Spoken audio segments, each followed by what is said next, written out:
Hey guys, let's get more news about Warriors, but first don't forget to subscribe and leave your like. Klay Thompson destroys CJ McCollum with ruthless trash talk.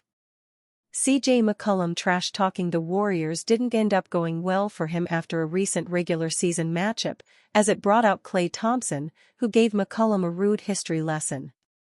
After this moment, McCollum trash-talked some other Warriors players, prompting Stephen Curry to smile and walk away.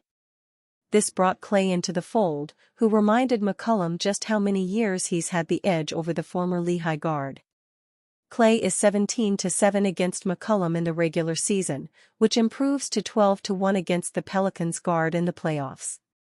All playoff matchups took place during McCollum's time with the Portland Trail Blazers, who only won one game over 3 playoff matchups against the Warriors during their prime years. McCollum's Pelicans won that game against the Warriors 114-109, with CJ putting up 28 points. But no regular season win will make up for the years of playoff heartbreak that he suffered because of Golden State. Klay has averaged 22.8 points, 3.6 rebounds, and 2.4 assists against CJ in the regular season and 24.2 points, 3.0 rebounds, and 2.2 assists in the playoffs. Meanwhile, CJ has averaged 21.9 points, 4.3 rebounds, and 2.9 assists against Klay in the regular season and 18.5 points, 3.3 rebounds, and 2.9 assists in the playoffs. One of the primary reasons behind Klay's success against McCollum has been his career-long association with the Warriors. Since being drafted in 2011, Klay has been a valued and loyal member of the Warriors' locker room, playing a crucial role in their years of dominance in the NBA. The prime version of Klay is long gone now, as he's averaging 17.9 points, 3.3 rebounds, and 2.3 assists this season. He was unable to agree on a contract extension with the Warriors over the season and heads into free agency to see what the open market values him at.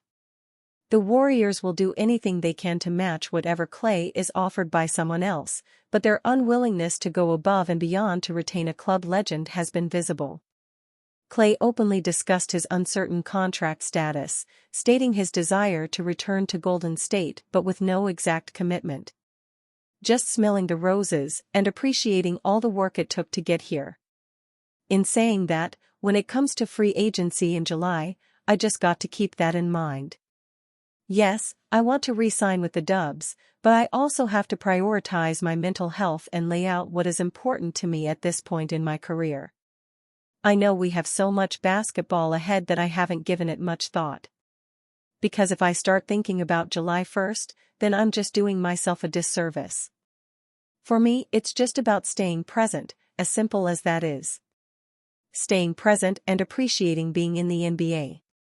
Teams like the Orlando Magic are reportedly looking to swoop in and steal Klay away from the Warriors, and a hefty contract offer could make that happen.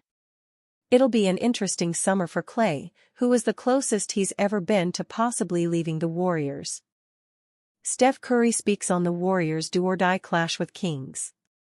For the second year running, the Warriors will face the Kings in the postseason, and Steph Curry has explained how Tuesday's matchup is similar to the Game 7 clash in the first round of the Western Conference Finals last season, against the same team. It was a sense of urgency, obviously, Curry told the media on Monday. Just understanding, we were in pretty good shape coming back from Sacramento winning Game 5. They took it to us in Game 6 and we got embarrassed on our home floor. It's a matter of how you respond at that point. Just an understanding of whatever it took to bring the right energy back to that Game 7 performance. Everybody talks about my numbers, but everybody was engaged and locked in, playing physical, playing with desperation. We're going to have that same type of mentality tomorrow. Kind of ironic. Everything else built up to that Game 7, this is technically a Game 7 type environment in the same building. So, we gotta do it again. Last season was Sacramento's first playoff appearance in 16 years. And in that Game 7, Steph killed all their hopes and dreams by dropping a 50-piece on the Kings' home court. Last year's series is also where the Kings and Warriors started a bit of a rivalry, since the 7 games were full of drama. No doubt the most dramatic part was Draymond Green stomping on Domantas Sabonis' chest. Former Warriors assistant and current Kings head coach Mike Brown is looking forward to Tuesday's challenge against his old team. "We welcome anybody that's in front of us," Brown said. "We are just excited about an opportunity to play. And again, situations like this, we as a group right now, haven't been through. And so to go play one game right now, that's how I look at it and swing for the fences. Try to get a win." Draymond Green reportedly liked post that disrespects Kevin Durant's role on the Warriors' championship runs. The relationship between Draymond Green and Kevin Durant has once again come under scrutiny, with Green reportedly downplaying Durant's significance to the Golden State Warriors' championship runs through subliminal social media activity. A recent Instagram post by Sports Fluent, highlighting an offensive sequence of the Warriors, sparked the controversy. The post suggested the team's dependency on Stephen Curry rather than Durant, igniting debates within the NBA community. Interestingly, Green seemingly endorsed the post's message by liking it on Instagram, as captured by an NBA fan and shared on social media. This incident reignited discussions about the strained relationship between Green and Durant. Despite their initial collaboration in bringing Durant to the Warriors, reports suggest that Green began to diminish Durant's influence on the team over time. Tensions between the two escalated during the 2018-19 NBA season, culminating in a public on-court argument where Green reportedly expressed sentiments suggesting the team could succeed without Durant. Durant's subsequent departure from the Warriors marked the end of an era, but tensions between him and Green persisted. Despite occasional displays of mutual respect, such as Green's recent acknowledgement of Durant's basketball prowess, their relationship remains complex and marked by fluctuating dynamics. Green's recent social media activity suggests that he continues to hold firm to his belief that the Warriors did not need Durant to succeed. While he may not harbor animosity towards Durant personally, his actions indicate a refusal to let go of the narrative that the team thrived independently of Durant's contributions. As the NBA playoffs approach, Green's endorsement of this narrative may spark reactions from Durant and reignite tensions between the two players. Despite their history of camaraderie and rivalry, it seems that the complexities of their relationship continue to shape their interactions on and off the court. The Golden State Warriors' dominance during their back-to-back championship runs with Kevin Durant undoubtedly solidified their place in NBA history.